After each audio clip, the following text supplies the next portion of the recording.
Hi, it's Christine Daigle. I'm Jena Brown. I'm Kevin Tumlinson. And I'm JD Barker. Welcome to Writers Inc. Yeah, you went to go see Dan Brown last night. I want to hear about that. I was supposed to Oh go yeah, how fun tomorrow, was that?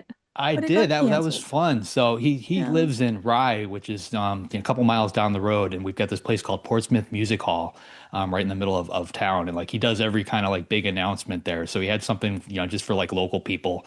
I don't know if they actually sold tickets to it or if it was like an invite only thing, but like he filled the place. His dad came out and introduced him, which is really cool because like I've never met his dad before, but his dad was really funny. And his dad used to be a professor at Phillips Exeter Academy. That's where Dan went to school. So like it kind of explains a lot. Like all of his heroes when he was Yeah. growing up, they were all professors. So kind of you can see where his mind was at. But honestly, like sitting in the crowd just watching him do this, they had a local DJ, interview him. Like he is just the consummate professional. Like he's just very good at just delivering the one-liners and like I've got my notepad out as an author, because like if you've ever been interviewed in that kind of situation, like it's stressful and like he makes it look so, so effortless. And he and the book itself is fantastic. I'm about 100 pages or so into it, and it's great. 8 years between titles, that part sucks. It'd be nice if you could get them out a little bit faster, but it's a solid book. Yeah, I was gonna say he put like what is this the fifth one in the series now? I In think it's the the I sixth. think so. sixth? Yeah, because he put out, I feel like the first four came out pretty like at least the The way first three, I think, came out pretty like like you expect, and then they got a little bit longer.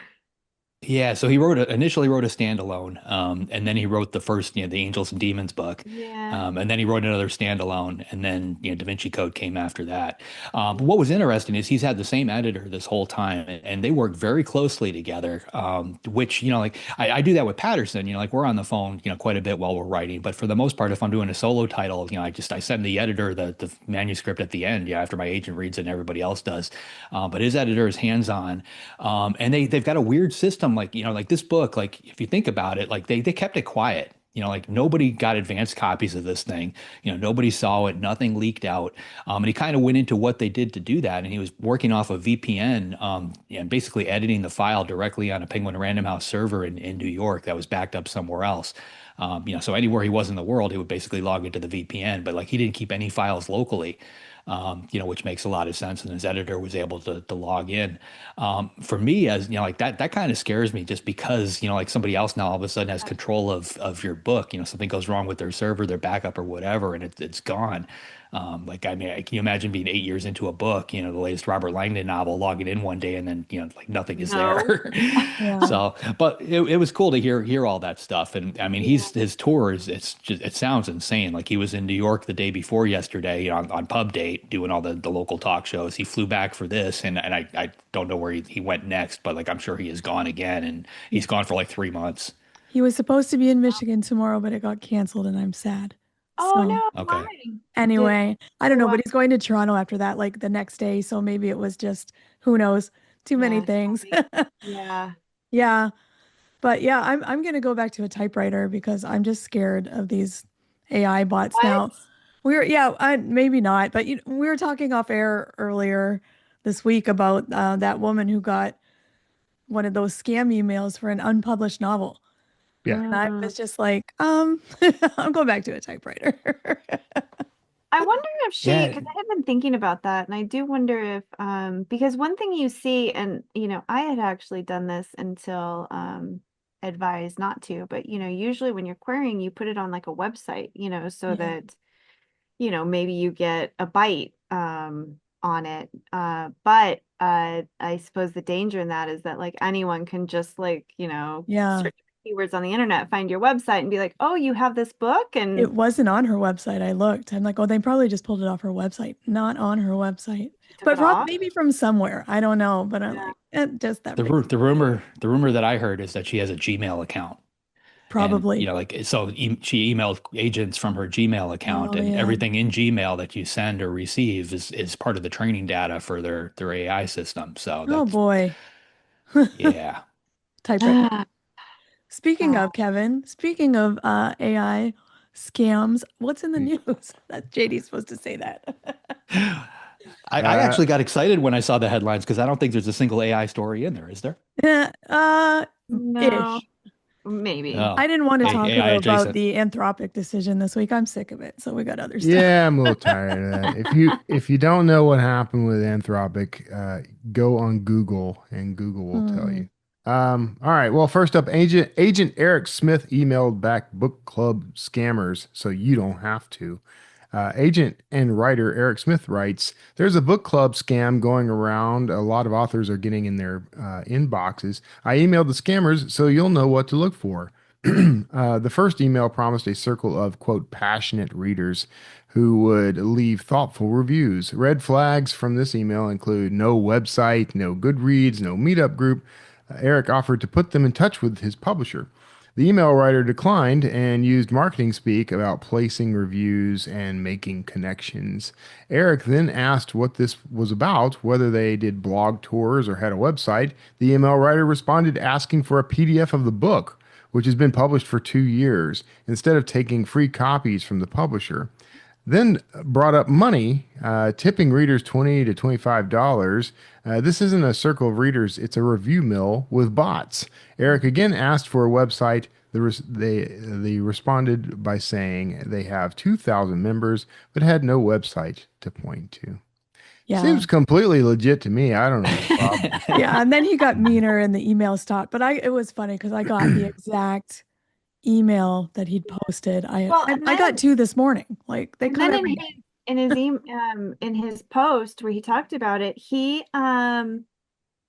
like the next day he got a different email that was like almost the same. Almost So the it's like, same. yeah, they're just using like I get probably 3 or 4 times a week now emails about my book, The Stepping Maze, and one of them slipped and let me know where they discovered it. It's always an AI written email telling me how great it is, and it calls out all the things that you can discover if you read the book description, as if they'd read it in the book. Yeah. But they're discovering it through Readsy.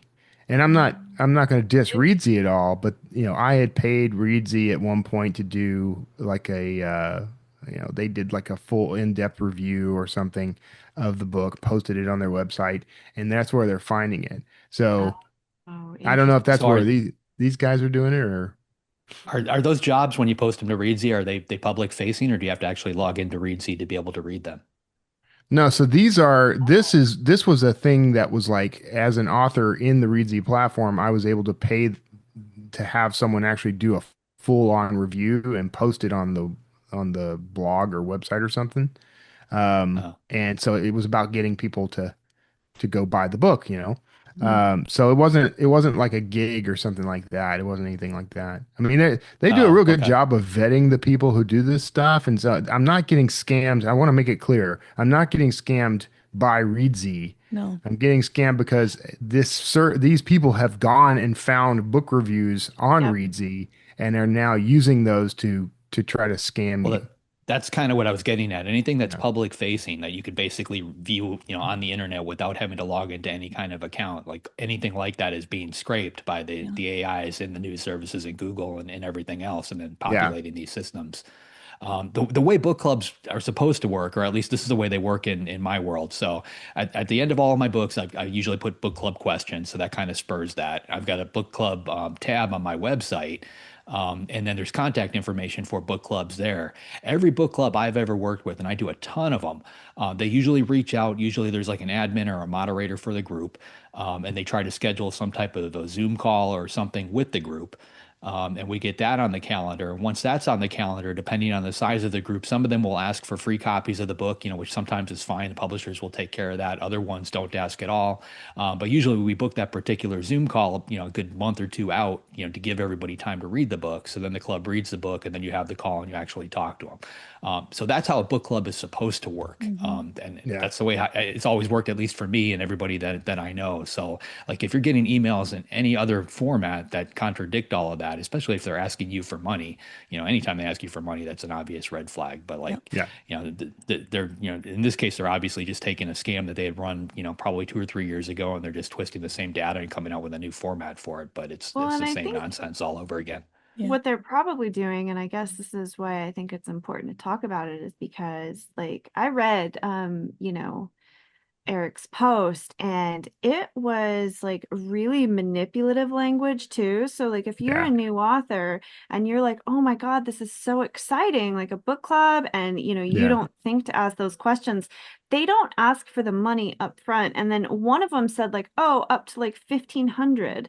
And so they're gonna like come at you with like, "Oh, now you owe me like $20,000," or like whatever outrageous number that would be. I didn't do the math, but like, there are some people who, can be very intimidated by those types of demands, right? Like now suddenly you get a bill for like $5,000, and then they Yeah. start using really threatening language. Like there might be people out there who pay it who don't know better. Or, they get told like, well, if you don't pay it, we're going to review bomb your book now. Like, I mean, it can be very scary, I Yeah. think. Yeah. That's So why it's I not always just send them JD's books. There you go. That's a good Do idea, that. Kevin. Next up, Kindle Unlimited library distribution has arrived. Amazon now allows KDP Select ebooks to be in public libraries without breaking exclusivity. During each 90-day term, your ebook can be distributed only via KDP and libraries. Print and audiobooks can still go wide. Only KDP Select ebooks qualify, and you must own exclusive rights, no public domain content. Your Kindle ebook must remain exclusive to Amazon retail. Libraries are the new exception. To get into libraries, use draft to digital or library services only. Upload your book, then deselect all retailers and select library channels such as Overdrive, Hoopla, BorrowBox, Odillo, Cloud Library, Baker and Taylor, and Palace. Verify rights and publish. It's recommended to set your library pricing at around 2 to 4 times your retail ebook price. Libraries buy one copy, one user, our royalties per borrow models. So So I go ahead. go. Okay. I've heard about this from a bunch of different sources, and Joanna Penn was talking about it the other day. And she brought up a good point. KDP, as far as I know, hasn't come out and actually said you could do this, right? Like this is floating around through other sources. Yeah. Um, so Uh, But this has has anybody actually come, seen it through KDP? Like they them made giving an their blessing on it? announcement on their website. Like it's been confirmed. I should Okay. I should Oh, find the link for that. There's actually a post on it on Amazon in their KDP community. yeah. And I Okay. Because believe that, Draft Yeah. to Digital actually made an announcement about this. And knowing those guys for as long as I have, I know that they are not about to tell you something that they haven't thoroughly vetted. So, no, that's all good because Joanna, I think it was just on her episode last week. She was saying yeah. that she hadn't actually found this on the KDP site anywhere, to actually confirm it, and that was the only thing that gave me pause. Yeah. I personally flipped it on for a couple of my books, not my bestsellers. I don't want to risk those, but just a couple just to see what happens. Um, because I get that question all the time on, because even the stuff that I put out through Simon and Schuster, as it's still technically as an indie author, so I'm stuck with that KDP exclusivity. So like it wasn't in libraries, and a lot of people borrow books from libraries, so this is a really good thing if if, Yeah. if it sticks. So you do your ebooks through KDP Select? Yeah, because the thing is, Simon and Schuster will gladly put them out for me and take a percentage of it. But Uh-huh. you know how easy it is to put your own ebook out. Like, there's no point in me, adding a third party to that equation because it doesn't really get me any more. I don't know how Simon and Schuster would handle KDP. My 4MK series is in KDP, and that's through HarperCollins. So I know there are ways to do it through the traditional publishers. I, But it's not easy. Like even with HarperCollins, like they get a select number of titles that they're allowed to put in KDP. They yeah. don't have to adhere to the exclusivity, but that's a revolving door. Those they don't keep the same titles in there all the time. They put this group in for a little while, then another group and another group. Yeah. So it's tricky. Okay, I feel like I'm going to be speaking for a lot of people who have this question, so bear with me here. You're saying that you put your ebooks in KDP Select, the exclusive Amazon platform, and you do not distribute ebooks through other platforms at all. I do both. So when I release a Okay, title, I go wide with it initially for 90 days. So it's available on Nook and Kobo and all these other things. Then at 90 days, I pull it from wide and go exclusive to KDP. I see. Um, that, and but I've I been thought doing that that. was I thought that I've was been doing against that their with rules. Yeah, if you're No, traditionally that's not a. published, can you do that? Like, so if you get a deal through, well, you said HarperCollins has it on KDP. Yeah, no, it's totally different if you're traditionally published. It's up to that publisher to do it. Yeah. So yeah, like I was saying with HarperCollins, like they've got a certain number of titles they're allowed to have in KDP that's, contracted through Amazon. Yeah. And they revolve a certain, their titles through that. So, this title will be in there for a little while, then they'll pull that one out and another one will go in. Over time, I've beat up on them and got to the point where they're allowing the Forum K series to stay in there indefinitely, which is good. Because I've got a ton of readers in KDP, so like they don't want to miss out on that particular audience. But when you do it as an indie, like I've approached it in both ways. I've noticed that if I put a title out and I go exclusive to KDP straight from the release, I see the rankings on the book are much better. Like it flies up the Amazon charts, the algorithms love it. So that they know that it's exclusive and they're using Yeah. that. If you go wide, the opposite happens. But I sell a lot of books, but usually that initial sale, like the people that are going to buy them on, the Apple platform and on the Nook and all those different things, they buy it within that first 90 days, and then that usually dries up. Which is why I just keep it there for 90 days. I let it dry up, give them the chance to pick it up if they want it, and then I put it into KDP exclusively so that Oh, the that's Kindle Unlimited folks interesting. can deal with it. Mm. And then that actually gives me another bump in the rankings because when it goes into KU exclusive, then the algorithm jumps all over it again. So it adds a little Interesting. longevity to the release. I am deathly allergic to KDP Select, so I can't use it. Uh, all right. That's a surprising thing to learn about you, JD. Yeah. So thanks for sharing that strategy. All right, I'm going to move on. Spotify launches BookTok Hub. Spotify and TikTok launched, quote, Big on BookTok, a U.S. hub running through November that turns vital TikTok recs into rotating audiobook shelves updated every 2 weeks. It uses TikTok data and BookTok lingo like current obsessions and audiobooks I'd sell my soul to re-listen to promote both new releases and backlist. Launch picks span A Court of Thorns and Roses, The Song of Achilles, Beloved, and Becoming. The pilot tests whether BookTok Buzz converts into audio book listening before a wider rollout. That's interesting. It is All You right. pretty guys don't use TikTok, right? Are you I guys on don't. TikTok? not, I no, have a I TikTok have a account, but TikTok, but yeah, like I As don't I am really. also allergic to TikTok, yeah. so I can't do I've that. purposely from the time I logged into TikTok the first time, I've never liked a video or favorited Yeah. anybody or any of that kind of stuff because I always want to see what the algorithm is just going to throw at me. So like even when it comes to books, like if I spend more than 5 seconds or whatever watching a video on a book, all of a sudden I'll get 20 more videos about books, and you just kind of go down this rabbit hole. Yeah. I haven't seen anything yet for Spotify on there. I'm not on there a whole lot anymore, but it seems like a good idea. I could see this working. Yeah. And I know that Spotify is really kind of amping up there. They've got Spotify for creatives or something like that. Spotify for authors, maybe. So they're trying to kind of amp up that side of their service and play into audiobooks more. I just don't I'm not going to listen to an audiobook on Spotify. I mean, I've accidentally stumbled onto I plugged in the phrase whiskey blues yesterday and clicked on the first thing that popped up, and it turned out to be an audiobook, and could not click out of that fast enough because that's not definitely not what I was after. But it's just surprising to me. I don't know. It's just not a platform to me that I'm going to use for listening to audiobooks. If I listened to audiobooks regularly, I don't know. I have Spotify. I like Spotify. I could see using it. I think it's interesting just because I mean, Audible is fine, but I think that we all get like app fatigue, right? Like how many apps do you need to do? So like I do appreciate that they're trying to sort of like streamline that in a way, Yeah. that, you just have to, use one account, one subscription. But I don't know like what their pricing model is compared to Audible or the selection or any of that. So I don't know if, but I suppose I could see the potential for that growth there. I mean, Yeah. Yeah, Do I you think Yeah. guys use do you use Audible on anything other than your phones? no, No. I only use it on my Okay. phone.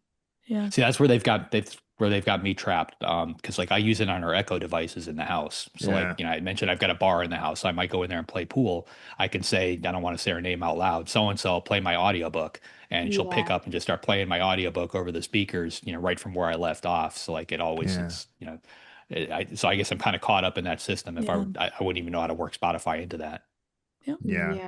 Yeah. Yeah. I think pricing is going to be key though. Like if it's a music and audiobook, I'm thinking about is that going to save me enough money that I'm willing to change my stubborn ways and try something else. Well, So, that's a good point. I mean, yeah. if they're folding it in, because I don't know, and I probably should know, but I mean, if they're folding it into the amount you pay to have Spotify, the truth is though, like I think I actually get Spotify for free because of Verizon or something, and Mm. I actually listen to music on the YouTube Music app because it links with the YouTube video side. So there are certain music channels on YouTube video that will translate over to the audio. And so sometimes I'll just do that. Yeah. So So we'll see. yeah. Interesting. I think in the future you're gonna see a lot more of like was what you said, JD, like you're kind of tied into one service based on like the ecosystem that you've chosen. I think that there will be a lot more of that. Like, Kevin, like I'm sure YouTube will make some sort of deal with some sort of, company and Yeah. Spotify will like it'll probably just start to branch out into I these mean, very YouTube's already got tons ecosystem. of audiobooks. Yeah. We're going to Just get saying. Audible music. Yeah, I mean, you Well, I guess they Amazon already have does have Amazon Music. music. They already have That it. Yeah. that's a real possibility of them tying all that stuff Sounds together. kind of Yeah, I like a can see that. joke though. Like how many apps does it take for Kevin to listen to an audiobook? Come up Three. with a punchline and email us through the Writers Inc. podcast website. There you go. All right, that's it All for the right. news. You have a story. Share it with the world. Ingram Spark offers everything you need to publish, promote, sell, and print your book. Reach millions of readers worldwide with powerful tools created for independent authors. Get started for free at ingramspark.com/learn more. Okay, JD, who's up this week? This week we've got Alma Katsu back on. Alma's a former CIA and NSA intelligence agent turned novelist. She's also a personal favorite of mine because she's fantastic at just walking the line between horror and thrillers. Her latest novel is called Fiend and releases September 16th. Here she is, Alma Katsu. Well, welcome. I'm so excited to have you on the show today. Thank you for having me. I'm glad to be back. Yeah, it's very exciting, your horror journey, which we will touch on and get into. But we like to target readers, so we want to start at the beginning. What is your writer origin story? How did you get started writing? Well, it could either be very depressing or it could be very inspirational for aspiring writers. When I was young, I wanted to be a novelist, but this was a long time ago, pre-internet. So I really didn't know how you became a novelist. All I knew, people were giving me advice, you're too young to write a novel. You don't know what life is. You need to go out there and have life experiences. So I had the opportunity to go work for the intelligence community. And I thought, there's a life experience. Well, it sure Yes. was. And I had a whole career there. And I didn't return to writing fiction until towards the end of my career. So that's what happened. And I didn't sell my first book until I was 50. And now, 15 years later, I'll let your listeners do the math. My ninth book is coming out. Wow, that's pretty incredible. Yeah, it's so interesting. And I know that you do spy thrillers, that you have the two, but then you also have the horror. I'm curious how, because I don't think the spy thrillers were your debut either. So you so you come from the intelligence community and you just sort of skip over the relevant life experience and jump straight into Yeah, the it's funny how genre. life works. Partly because when you're in intelligence, especially a long time ago when I started, they really didn't like you doing anything on the outside, let alone Mm. writing about it. So it would have been hard. And I did try to write spy novels, but they weren't very good, to be honest. And what I really liked was like speculative fiction, dark Mhm. fiction. And Yeah. so my first novels were more on the fantasy side, very dark, kind of romantic, very Yeah. dark, kind of messed up romance. And but that was sort of dying out. And so I ended up sort of transitioning over to horror. And it wasn't until I was retiring from intelligence work that my editor at Putnam asked me if I would be interested in trying my hand at a spy novel because she knew that I'd always been interested in giving it a try. So that's how that came about. But, I love writing horror, so I didn't want to give that up either. By the way, I do not recommend that combination to anybody because it's very heavy marketing lift. Yeah, yeah, because those are very different genres in some ways. And they appeal to different readers. I think there's only a handful of my probably most dedicated readers actually read both. Yeah. It's kind of interesting how that works because you would think like a spy thriller is a thriller and thrillers are adjacent to horror. And, sometimes thrillers and horror can blur so much. Especially now, I think in the last few years where we've been seeing such a rise in interest in horror. We're seeing a lot of psychological thrillers that sort of, leap, and certainly domestic thrillers. And it just make people want, I mean, all these books are about scaring people, what unsettles you, what makes you afraid. And so, yeah, it is a much bigger blanket. But you know how it is. I mean, people read for pleasure. They read because there's certain stories they want to hear, and it's really hard getting them to try something different. And I don't blame them. So Yeah. as you can imagine, like people who are probably drawn to geopolitical thrillers might wonder why should I be interested in a horror story, and vice versa. Yeah. Well, I definitely think Fiend might be that gateway book, but we'll talk about that Wouldn't that be nice? in a minute. Um, so what is your writing process like?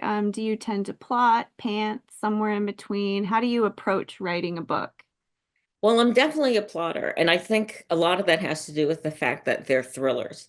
And so, like, especially if you look at the spy novels, they're so they're constructed, it's very intricate, right? The Mhm. subplots and all that. And I really hate to waste time. I try to be very efficient. That's a holdover from my days as an intelligence analyst.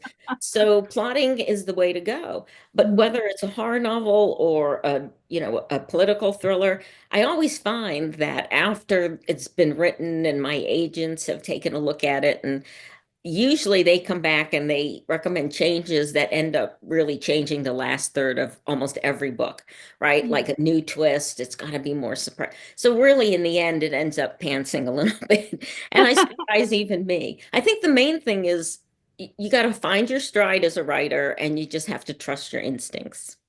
Yeah, I think that that's actually really good advice because every book is a little bit different Yeah. too. Yeah.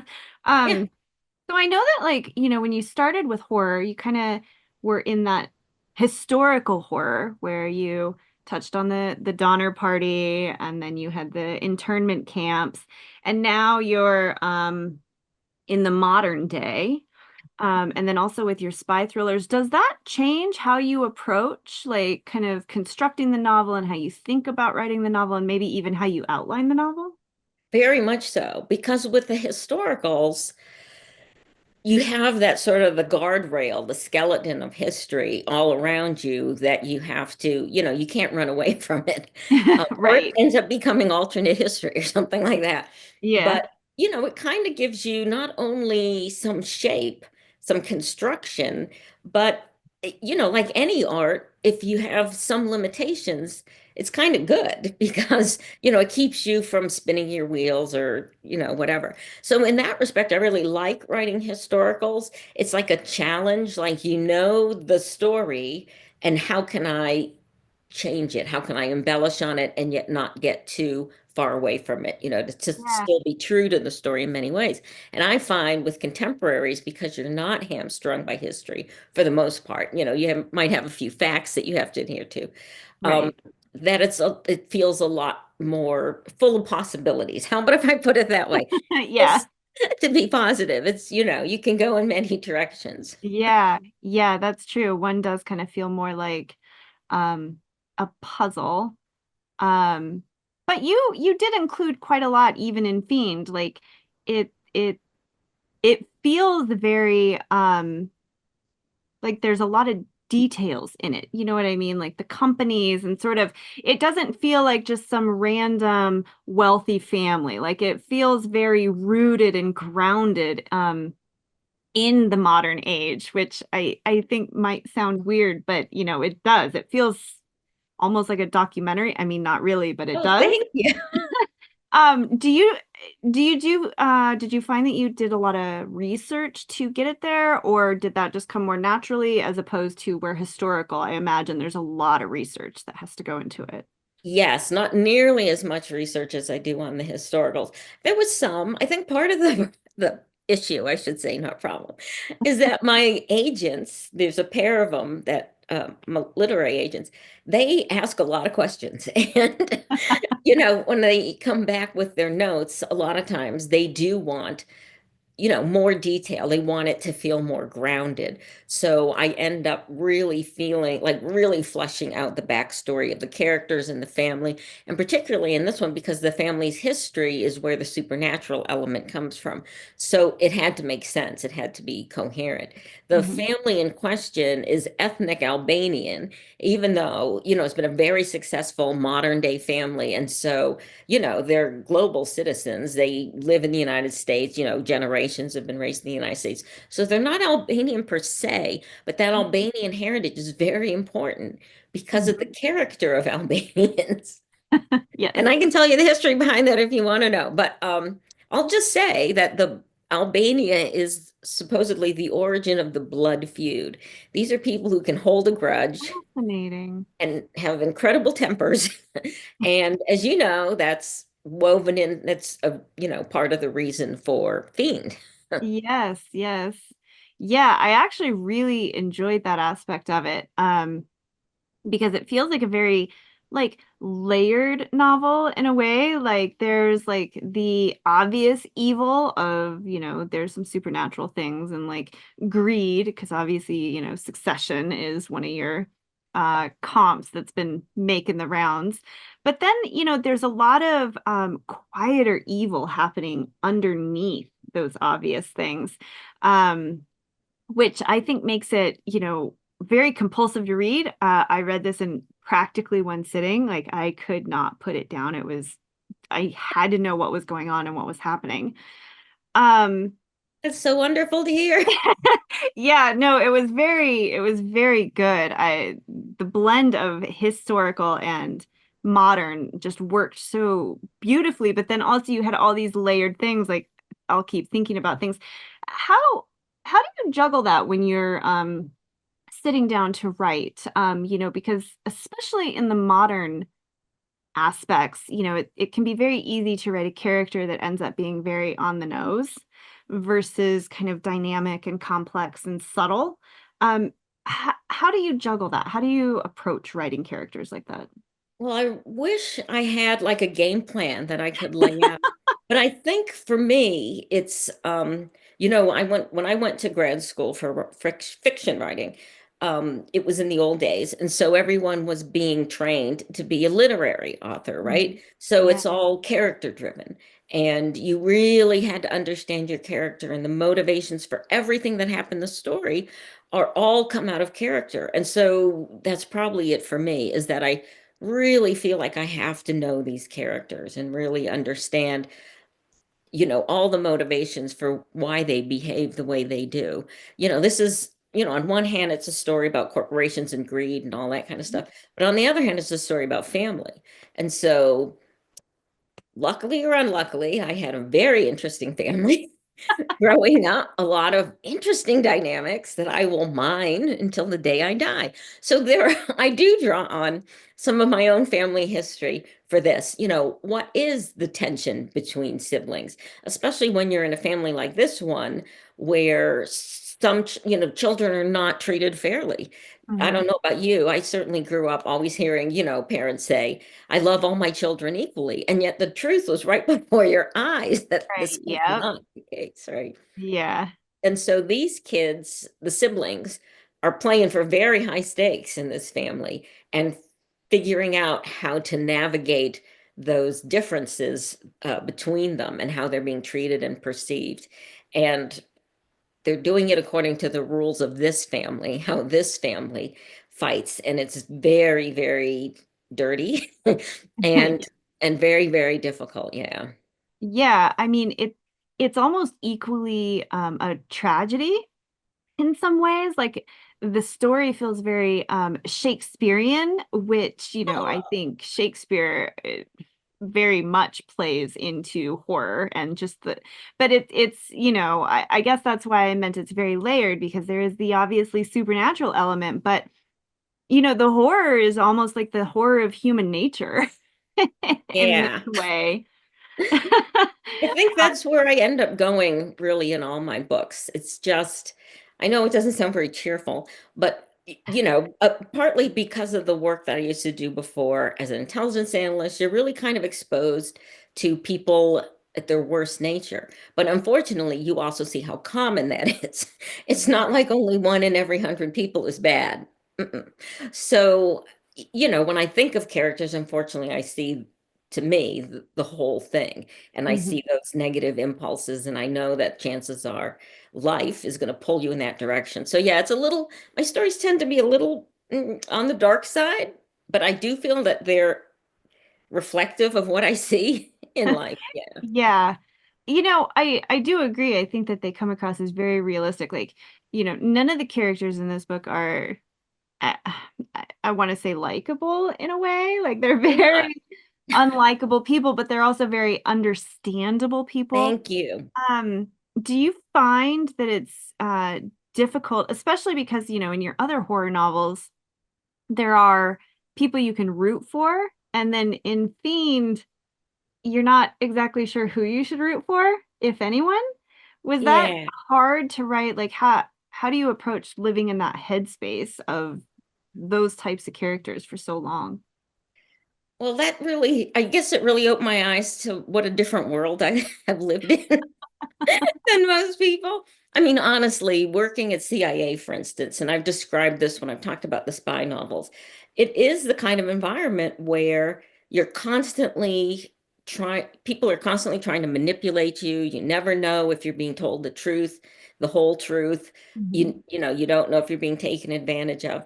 And maybe I just was in it too long. I don't know. But I see those aspects in human interaction. I Yeah. was a little worried about this. I mean, to me, as a writer, I guess, I find a story with really interesting characters to me is very engrossing. And I forget that, there are just some readers who really want to have characters to root for and sympathetic characters and all that. All I can say is this might not be your book, but hopefully if you pick it up, it's short. And you'll still enjoy it and you'll get something out of it as a reader, as a writer. Mhm. Um, yeah, I mean, I do think it's an interesting piece of writing for other authors to expose themselves to. And, I certainly learn a lot from reading other authors' work. I go out and I try to find books that handle narrative in interesting ways so that I can learn, how did they handle this particularly difficult aspect of whatever, juggling time and space or developing characters. But yeah, that is one thing that kind of hamstrings me, but I'm not alone. I mean, how many authors, I don't want to say complain, but we say enough with the likable characters already. Can't we just Yeah. have realistic, interesting characters? Or maybe watching Succession did it to me because there's really no likable characters in that show. Right. Yeah. Especially particularly unlikable female characters, I think tends to be something that people really want, and yet for some reason can be get a chilly reception sometimes. Not always, but it can be a little tricky to find that balance, I think. Yeah, I think in television it depends a lot on the entities behind it, the production team. Not that I have a lot of experience there, but you can definitely see it. Hmm. I won't name the author, but I've been involved in something, not a TV production, but something else for this big name author who's written a lot of books. And behind the scenes, some of us who've been involved in it, we've had to acknowledge that this guy is just doesn't have a good headspace for women, right? He, he's judgmental about the women characters he writes, and he doesn't seem well disposed to women in real life either. That's just a given. And so I think you see that reflected in television. I think the difference here with Fiend is, there's probably more female characters than male characters. Yeah. And they may do things that we don't like, but you'll understand why they're doing it. I don't believe people are born bad. I believe they're sort of made to be whatever, selfish or, defensive, all those things. And so we see that here, and that makes them a little bit more sympathetic, maybe. Yeah, I think so. I mean, I think that, we do being able to see what happened, and all of that just complex and their rationale, like nothing, I know that we always as writers want to go after that surprising but inevitable. And, I feel like this was a really good way of doing that, of showing, just those very grounded psychological aspects of what happens in families like this that are Yeah. just so terrible. And it's so interesting to me too. I mean, everyone, you go through life, at some point in your adulthood, you realize like all of the things that probably shouldn't have happened to you when you were younger. Right. Yeah. And you try to course correct. So it's always amazing to me when I see adults who just refuse to course correct, and they want to stay in those old patterns, which are destructive, self-destructive, aren't helping them as adults. Yeah. And so it does happen, and not everyone opts for enlightenment. And we see that play out in Fiend, what happens when you can't let go of those childhood grudges. Yeah, which is very satisfying in a way, particularly when like you're kind of not sure who you should root for. You're kind of like, well, uh it is satisfying, and sad and tragic, but where did the idea for Fiend come from? This is the scariest part. It literally just like popped into my head, almost whole. It was slightly different in the beginning. Maris was more of a sympathetic character Mhm. who ends up getting sort of dragged into the family drama. But personally, I find narrators like that who are more reactive than proactive just very difficult to write, and ends up being problematic a lot for the narrative. Inevitably my agent comes back and has comments about that, so I said, okay, I'm just going to flip this around. She's not exactly the character I envisioned, but I'm going to make her proactive in this case. And then the story just, everything fell together. Yeah. Yeah, it's always so interesting sometimes how that happens, where you struggle with a character or a plot beat or something, and then you're like, oh, flip it around or change something, and then it just clicks. Snaps into place like a puzzle. It's great. If as a more passive narrator, she was certainly more sympathetic. So that kind of, you know, took care of that issue. But also she just didn't seem to have a lot of agency. You know what I mean? Like she Yeah. was a nice person, so she didn't want to do bad things, and then something else would sort of happen to her. And I personally find especially female main characters like that kind of tedious. So Yeah. yeah. Yeah, so if you're listening, just go for it. Just go for fully, Go for it. yeah, proactive, unlikable characters. Good luck with that. Yeah. This might be an odd question considering you rate horror and spy thrillers, but what, if anything, do you hope readers take away from your books? What a great question. Not a lesson per se, although there's usually, I hate to say it, right, but some kind of theme Yeah, or, issue that I try to weave in there without being too, about it. right. Um, Mostly, I hope that people appreciate the writing. I try to really put some art into my writing, and I don't feel like I'm quite a 100% commercial writer, where the point is just to make the pages turn And, I try to care a little bit, mostly about the story itself, that it's unique in a way. It's funny because I write horror, but I really don't like cliches. I don't like stories that are just, oh, the standard private investigator, the standard whatever. Yeah. Um, Vampires, werewolves. Although I've written a werewolf story, um, I like them to be different and to bring something new to the discussion. So I think that's the most I can hope for. Yeah, well, I think that's a good thing to hope for. Um, well, this has been so fantastic, and I just enjoy talking to you so much. Oh, thank you. Thank Uh, you. This has been a maybe lot we of could, fun. yeah, close out our show with the same question, which is, what is one piece of advice you would give to new or aspiring writers? Oh gosh, there's so many. I mean, the most important one I think is to read a lot Mhm. and read widely. Don't just read in your genre.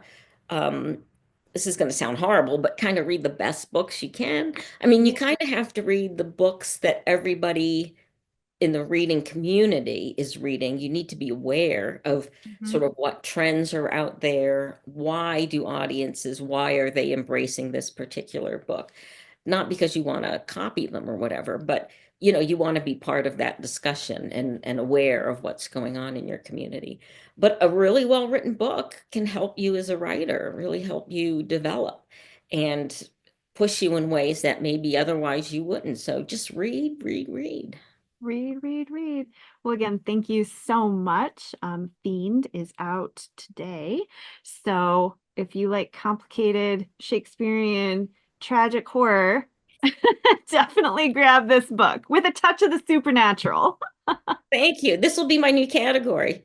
Yeah, exactly. Tell Barnes and Noble they need to construct a new section. Well, thank you so much. This has been so much fun. She's so interesting to talk to just because of, her experience, like her life and work experience gives her such an interesting perspective on human nature, which I do think kind of helps with that horror, really amping it up. But I thought it was really interesting what she talked about, sort of not going quite as genre hopping as she has. Um, Kevin, you jump genres a bit, and I think JD, you skirt the line between genre hopping. Christine, I think you do too. So, what do you guys think about that? Oh, Oh, I was waiting for Kevin to go first. well, I thought JD was going to answer. I mean, so, well, what was the specific question, Jenna? Maybe Just how what do you much think should you about? genre hop? Yeah, and so I like, mean, what are your I thoughts like on that? I like having the flexibility, but I've sort of come more and more to think of what I write as all being one genre. I just sort of shift what the MacGuffin is basically, and because my early days I wrote sci-fi, and it was like classic spaceships and aliens sci-fi, but I have found that I preferred sci-fi that was more like the absurd meets the mundane kind of thing. Technology 15 minutes in the future kind of stuff. And so when I transitioned to thrillers, a lot of the thrillers I wrote were those same stories. That in fact, that's what kind of brought me around. Is like those are much more grounded in like current day, and so you don't want to get too far in the future when you're writing a thriller because then it does become sci-fi. So you don't want laser beams and spaceships and robots necessarily, unless they're the threat that the hero is dealing with in the modern day. So yeah, I kind of cheat, but I do think that I've written some fantasy stuff. I've written some other things, and what I think it does is if you can find the key here is to find the common theme in your work rather than the genre. So Mhm. you could write cross genre much more easily if the readers that love you know that they can count on you for this theme. Like Kevin writes fast-paced, hopeful fiction. That's the theme I'm going for. And so the readers who followed me over from sci-fi have stuck with me. And whenever I write something outside of the thriller genre now, those same readers will read it because it's a Kevin Tumlinson book because that's the genre they're looking for. if that Yeah, makes sense. that's honestly that's the key to it. You have to find that common thread that's going to tie it all together, something that bring people from novel A to novel B to novel C, where it still kind of feels like it's the same sort of thing.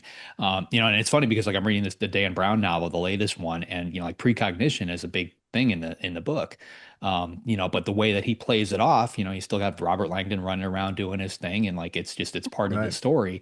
He Yeah. gets, it doesn't seem believable. Not everybody believes in precognition, and Robert Langdon doesn't believe in it. So he basically uses the character to debunk it. So it's not just happening and everybody takes it as fact. The main character is basically, poo-pooing on the idea. It's not possible. It's not possible. It's not possible.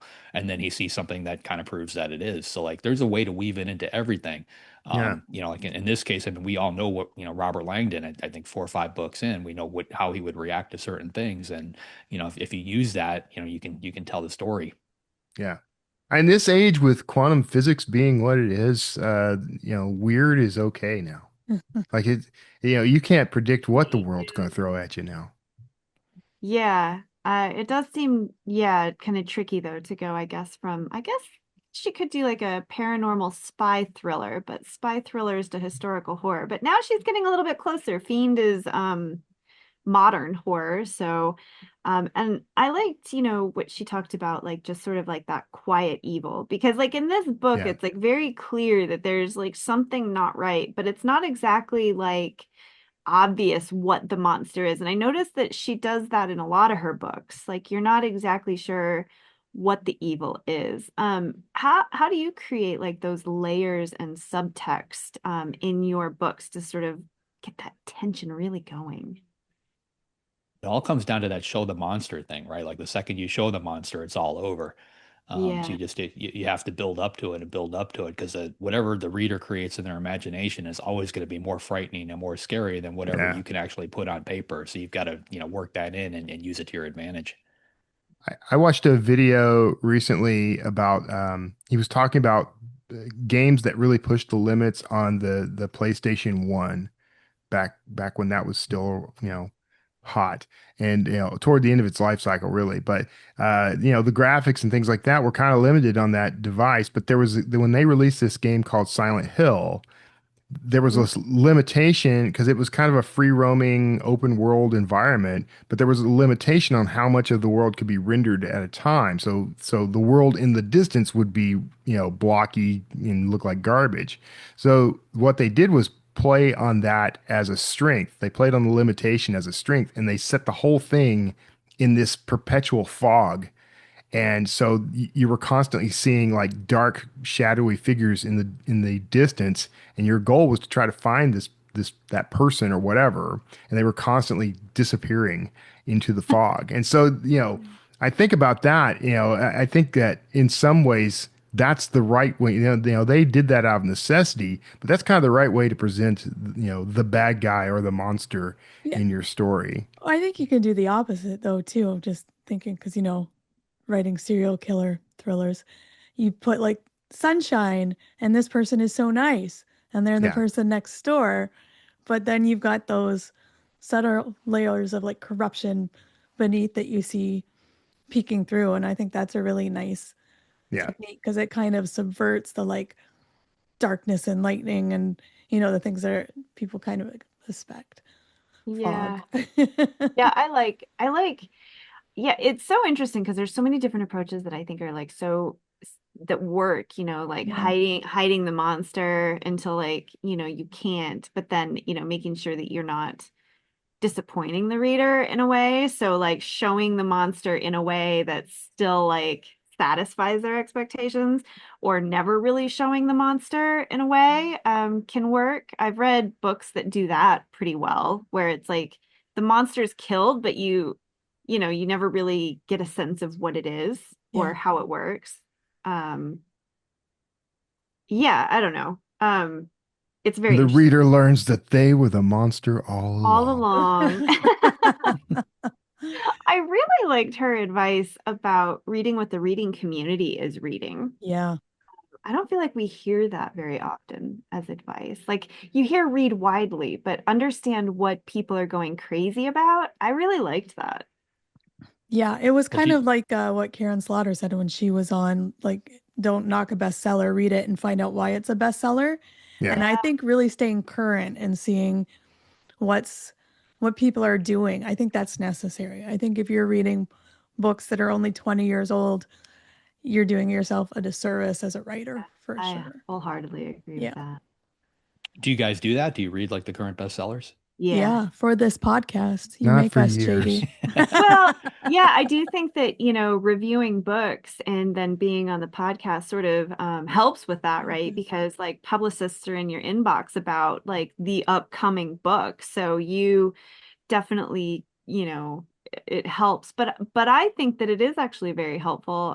That's part of the reason why I subscribe to Publishers Marketplace, honestly, is because I do think that even if I don't read the deals every day, like when I do take a glance at them, it's interesting to see what's selling and what they're, comping upcoming books to, and sort of like where the reader demand might be going. I think that that's not that you can write to trend, but I do think it's interesting to know, if anything, for marketing, because I think savvy marketing is taking a book and figuring out how to sell it, right? And so like Yeah. the language you use and like the books you might comp, like it just makes you think about what you're writing in a different way. And I think that that's helpful for me. Anyway. I agree. I mean, I'm kind of joking about for the podcast we do, but I really do try to read what other people are reading and loving, because I feel like if you don't do that, you're not staying current. And I think if you want to do this as a career, that's very important. Yeah. Yeah. Yeah. I've noticed a lot of well-rounded readers and writers, tend to do that. They, they read outside their wheelhouse, and like we're kind of forced to do it because we're doing this. I read a lot of stuff just because it's sent to me. Like the book just happens to be sitting on my coffee table, and it's not something I would have picked up, but it seems like an interesting idea. Then you've got the extreme of that. One of the things that Dan Brown talked about it is his talk last night is he doesn't read any fiction while he's actually writing. Like he's just reading nonfiction after nonfiction. In this case, the book is about consciousness, so it's all highbrow medical stuff, which I guess is good too. But like you don't want to lose the ability to tell an actual story. And I guess if you're reading 100% nonfiction, like it feels like that could go away. Yeah. But he I had think it 8 years in also- between to read fiction, so it was all right. Yeah, you got to I mix it up also- somehow. I also think it just also sort of like helps remind you as a writer that like, because you're gonna read books that get like super hyped up that are like, instant New York Times best-selling books, and you're gonna be like, I don't really see what was so great about this book. Some books you're gonna be like, yes, wow, 100% agree. And other books you're gonna be like, wow. And I guess for me, it sort of is a nice reminder that like you're not gonna please everyone. Yeah. And so like just try to let go of chasing that perfection and like thinking that it's always gonna be just like a home run across the board. I think it just reminds me that, yeah, like you'll find your audience. So just like write in a way that makes you happy. Yeah, absolutely. Okay. With that, JD, who's up next week? Next week, we've got Johnny B. Truant coming on. Johnny's the best-selling author of Fat Vampire, which was adapted for the Sci-Fi Channel. Other books include Pretty Killers, Invasion, and many others. His latest is a nonfiction titled called The Artisan Author, the low-stress, high-quality, fan-focused approach to escaping the publishing rat race, which comes out in November 4th, I think. So Johnny B. Truant. Fantastic. If you'd like to be notified as soon as new episodes publish, make sure you go to writersincpodcast.com and sign up now. We'll see you next episode and have a great week of writing. Thanks for listening to this episode of Writers Inc. Access the show notes and leave a comment at writersincpodcast.com.